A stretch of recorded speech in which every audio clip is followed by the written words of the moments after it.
Hello നമസ്കാരം. നമ്മൾ ഇന്നത്തെ വീഡിയോ നോക്കാൻ പോകുന്നത് നമ്മുടെ 2025 ഇറങ്ങിയ ബെസ്റ്റ് ഓപ്പണിംഗ് കളക്ഷൻ കിട്ടിയ 10 സിനിമകളാണ്. എന്ന് വെച്ചിട്ടുണ്ടെങ്കിൽ ഇറങ്ങിയ ദിവസം തന്നെ ഫസ്റ്റ് ഡേയിൽ ഏറ്റവും കൂടുതൽ കളക്ഷൻ കിട്ടിയ 10 ഇന്ത്യൻ സിനിമകളാണ് 2025 കേട്ടോ നമ്മൾ നോക്കുന്നത്.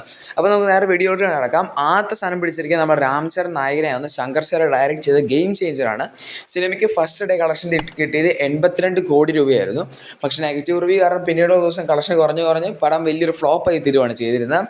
രണ്ടാം സ്ഥാനം പിടിച്ചിരിക്കുന്നത് നമ്മുടെ സ്വന്തം ലാലേട്ടൻ്റെ തന്നെ നമുക്ക് എല്ലാവർക്കും അറിയായിരിക്കും, പൃഥ്വിരാജ് ഡയറക്റ്റ് ചെയ്തിരുന്ന എംപുരാൻ സിനിമയാണ്. സിനിമയ്ക്ക് 68 കോടി 20 ലക്ഷം രൂപ 68 കോടി 20 ലക്ഷം രൂപയാണ് സിനിമയ്ക്ക് ഫസ്റ്റ് ഡേ കളക്ഷൻ കിട്ടിയിരുന്നത്.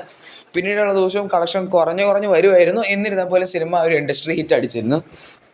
മൂന്നാം സ്ഥാനം പിടിച്ചിരിക്കുന്നത് നമ്മുടെ സിക്കന്ദർ സിനിമയാണ്. ഫസ്റ്റ് ഡേ കിട്ടിയിരുന്ന 54 കോടി 72 ലക്ഷം രൂപയായിരുന്നു. സിനിമയ്ക്ക് ഫസ്റ്റ് ഡേ മാത്രമേ കളക്ഷൻ കിട്ടിയുള്ളൂ. പിറ്റേ ദിവസം സിനിമയുടെ കളക്ഷൻ എവിടെ പോയെന്ന് പോലും അറിയില്ലാത്തൊരു അവസ്ഥയിലേക്കായിരുന്നു. സൽമാൻ ഖാനാണ് സിനിമയിൽ നായകനായി വന്ന്. നാലാം സ്ഥാനം പിടിച്ചിരിക്കുന്നത് നമ്മുടെ അജിത് സർ നായകനായി വന്ന് അതിക് രവിചന്ദ്രൻ ഡയറക്റ്റ് ചെയ്തിരുന്ന ഗുഡ് ബാഡ് അഗ്ലി സിനിമയാണ്. 54 കോടി 25 ലക്ഷം രൂപയാണ് സിനിമയുടെ ഫസ്റ്റ് ഡേ കളക്ഷനായിട്ട് കൗണ്ട് ചെയ്യുന്നത്. സെക്കൻഡ് ഡേയും അത്യാവശ്യം നല്ലപോലെ മെയിൻറ്റെയിൻ ചെയ്ത് സിനിമ ഒരു ഹിറ്റ് ആവുകയും ചെയ്തു.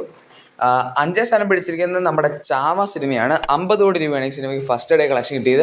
പിന്നെ അങ്ങോട്ട് കിഡിലും പോസിറ്റീവ് റെസ്പോൺസ് കാരണം സിനിമയുടെ കളക്ഷൻ മേളിലോട്ട് തന്നെയായിരുന്നു പൊയ്ക്കൊണ്ടിരുന്നത്. ആറാം സ്ഥാനം പിടിച്ചിരിക്കുന്നത് നമ്മുടെ അജിത് നായകനായി വന്നത് വിടാമുയർച്ചി സിനിമയാണ്.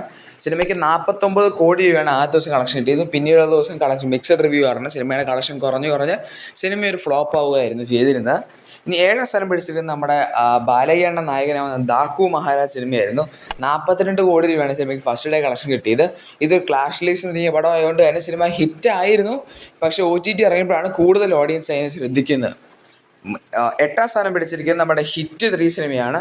37 കോടി 50 ലക്ഷം രൂപയാണ് സിനിമയുടെ ഫസ്റ്റ് ഡേ കളക്ഷൻ എന്ന് പറയുന്നത്. നമ്മുടെ നായകനായി ഇറങ്ങിയ പടമാണ്. ഒരാഴ്ച പോലും ആയിട്ടില്ല പടത്തെ റിലീസ് കഴിഞ്ഞിട്ട് ഇപ്പോഴും തിയേറ്ററിൽ റൺ ചെയ്തുകൊണ്ടിരിക്കുകയാണ്. ഇതാണ് ഫസ്റ്റ് ഡേ കളക്ഷൻ. പടം ഹിറ്റ് ആവുമെന്നാണ് തോന്നുന്നത്. 9 സ്ഥാനം പിടിച്ചിരിക്കുന്ന നമ്മുടെ സൂര്യ നായകനായി കാർത്തിക് സുബ്ര ഡയറക്റ്റ് ചെയ്ത് വന്നിരുന്ന റെട്രോ സിനിമയാണ്. ഇതും ഹിറ്റ് 3-നൊപ്പം ക്ലാഷ് റിലീസ് എത്തിയ പടമാണ്. ഒരാഴ്ച പോലും ആയിട്ടില്ല റിലീസിന്. ഫസ്റ്റ് ഡേ കളക്ഷൻ കിട്ടിയത് 32 കോടി 70 ലക്ഷം രൂപയായിരുന്നു ഇതിന് കിട്ടിയിരുന്നത്. ഈ സിനിമയുടെ കളക്ഷൻ ഇച്ചിരൂടെ കുറഞ്ഞു വരുന്നതായിട്ടാണ് കാണുന്നത്. സിനിമ ഹിറ്റ് ആവുമോ എന്നുള്ള സാധനം ചെറിയൊരു ഡൗട്ടുണ്ട് ഇപ്പോൾ ഓഡിയൻസിന് ഇടയ്ക്ക് വെച്ചിട്ട്. 10ാം സ്ഥാനം പിടിച്ചിരിക്കുന്നത് നമ്മുടെ സംക്രാന്തിക്ക് വസ്ത്രം എന്ന് പറഞ്ഞ സിനിമയാണ്.